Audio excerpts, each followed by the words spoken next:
అధికారంలోకి 8 మాసాలు అవుతా ఉంది. ఈ రోజుకు కూడా మహిళలకి భద్రత లేనటువంటి ప్రభుత్వంలో మనం ఉన్నామనేటువంటిది మరొకసారి నిదర్శనమైంది. అన్నమయ్య జిల్లా మదనపల్లి గౌతమి అనేటువంటి మహిళ మీద గణేష్ అనేటువంటి కుర్రవాడు యాసిడ్ దాడి, కత్తితో పొడిచి యాసిడ్ దాడి.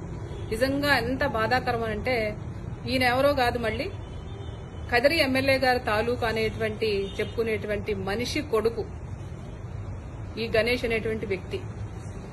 పెళ్లిపీటలు ఎక్కాల్సినటువంటి ఆ అమ్మాయిని ఈ రోజున హాస్పిటల్లో బెడ్ మీద పడేసినటువంటి వ్యక్తికి టీడీపీ కూటమి అనేటువంటి ఒక ప్రభుత్వం అండ చూసుకొని ఈ రోజు రెచ్చిపోతా ఉన్నారంటే మహిళలకి ఎక్కడ న్యాయం జరుగుతా ఉంది అనేటువంటిది మా యొక్క ప్రశ్న.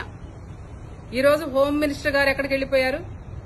అలాగే మహిళలకి రక్షణ కనిపిస్తాననేటువంటి కూటమి ప్రభుత్వంలో పెద్దలందరూ ఏమయ్యారు? లోకేష్ గారు ఒక స్టేట్మెంట్ ఇచ్చారు, తగిన న్యాయం చేస్తామని.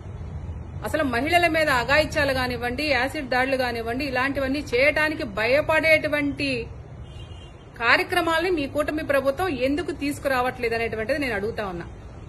చట్టాన్ని తీసుకురండి.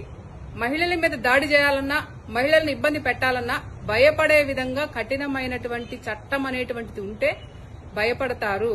కాబట్టి మీరందరూ కూడా రెడ్ బుక్ రాజ్యాంగం మీద ఉన్నటువంటి ఫోకస్ పక్కన పెట్టి ప్రజలకి, మరి ముఖ్యంగా ఆడవారికి భద్రత కల్పించే విధంగా మీరందరూ కూడా ముందుకెళ్లాలని మేమందరం కూడా మహిళా లోకం. ఎందుకంటే మహిళ మీద నెల రోజుల్లో పెళ్లిపీట లెక్కాల్సినటువంటి ఆ అమ్మాయిని ఈ రోజు హాస్పిటల్ బెడ్ మీద చూస్తా ఉంటే ఎంత పాశవికంగా నిజంగా ఆ మనిషి ఈ పని చేశాడు అని మీ అండతో, మీ కూటమి ప్రభుత్వం అండతో చేశాడు అని అంటే కూటమి ప్రభుత్వంలో ఉన్నటువంటి పెద్దలందరూ కూడా దీన్ని పరిగణలోకి తీసుకోవాలి.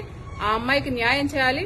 న్యాయం చేయలేనటువంటి పక్షంలో మహిళా శక్తి ఏకమై మీ కూటమి ప్రభుత్వానికి బుద్ధి చెప్తుందని కూడా తెలియజేసుకుంటా ఉన్నాం.